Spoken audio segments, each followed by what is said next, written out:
Is this the wet tile saw you should be betting on for your next remodel? Or is it a bit of overkill that'll sit idle in the garage? Who's really going to get the most out of a 15-amp, 10-inch saw, and does the price line up for a homeowner who just wants to replace a bathroom floor? Link is in the description if you want to check the product details on Amazon. Those are the questions that keep most of us up at night when we stare at a spec sheet and wonder if we're making the right call. The biggest hesitation I've heard from people in the tile cutting community is the fear of buying a tool that's either too bulky for a small job or not powerful enough for a full-time trade. In the real world, you're either on a job site moving from room to room, or you're in a cramped bathroom trying to get a clean cut on a 6-inch porcelain tile without chipping the edge.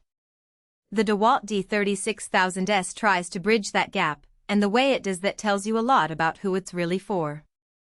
Let's start with the everyday scenario most of us face, installing a new kitchen backsplash. You've got a stack of 8 by 48-inch ceramic tiles, and you need a precise crosscut every few inches. The saw's 8-inch crosscut capacity comfortably handles those dimensions, and the Cutline indicator lets you see exactly where the blade will hit before you plunge. In my testing, that visual cue saved me from a couple of miscuts that would have cost time and extra material. The stainless steel rollers keep the blade moving smoothly, which is a real plus when you're making repeated cuts and don't want the blade to wobble on the guide. Now imagine you're a contractor laying large format porcelain in a commercial lobby. You need a rip capacity that lets you cut a 24-inch slab down to a 12-inch strip without pulling the tile off the table. The 37-inch rip capacity, 41-inch when you go full plunge, gives you the breathing room to slide the tile across the tray without fighting the frame. That extra few inches might sound minor, but on a job where you're cutting multiple large pieces, it reduces the number of setups you have to make, which translates directly into labor savings. What about portability? The machine weighs in at 91 pounds. That's heavy enough that you'll need a dolly or at least 2 people to get it from the truck to the worksite, but it's still manageable for most tradespeople who routinely move equipment. The width of the stand just under 29 inches fits through a standard 30-inch door, which means you won't be stuck trying to dismantle the frame just to get it inside a finished home. If you're the kind of DIYer who keeps a toolbox in the garage and only pulls the saw out a few times a year, that extra effort might feel like a chore. But for anyone who's already hauling a drywall lift, a router, and a laser level, the weight is a modest addition. Power is where the D36000S really shows its teeth. The 15-amp motor delivering 1 220 MWO handles dense, glazed porcelain with no sign of stalling.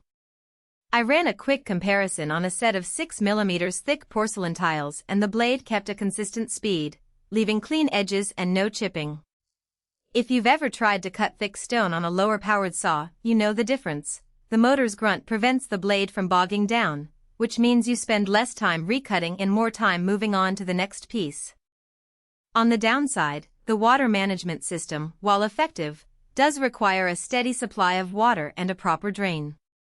In a tight bathroom where the floor drain is already occupied, you'll need to set up a bucket or a hose to catch the runoff. If you forget, you'll end up with a wet mess that can be slippery and potentially damage surrounding cabinets. Also, because the unit is corded, you're tethered to an outlet. In a new construction site where power isn't yet distributed, you'll need to run an extension or wait for the electrician, which can slow down progress. Another practical limitation is the blade size. A 10-inch blade is great for standard residential tile, but if you ever need to cut larger slabs, say, a 12-inch marble panel for a vanity top, you'll be out of luck. You'd have to either switch to a different saw or accept a rougher edge that you'll need to sand later. For most bathroom and kitchen remodels that stay within 10-inch tiles, that's not a deal-breaker, but it's worth noting if your projects often dip into larger formats. So, who should walk away?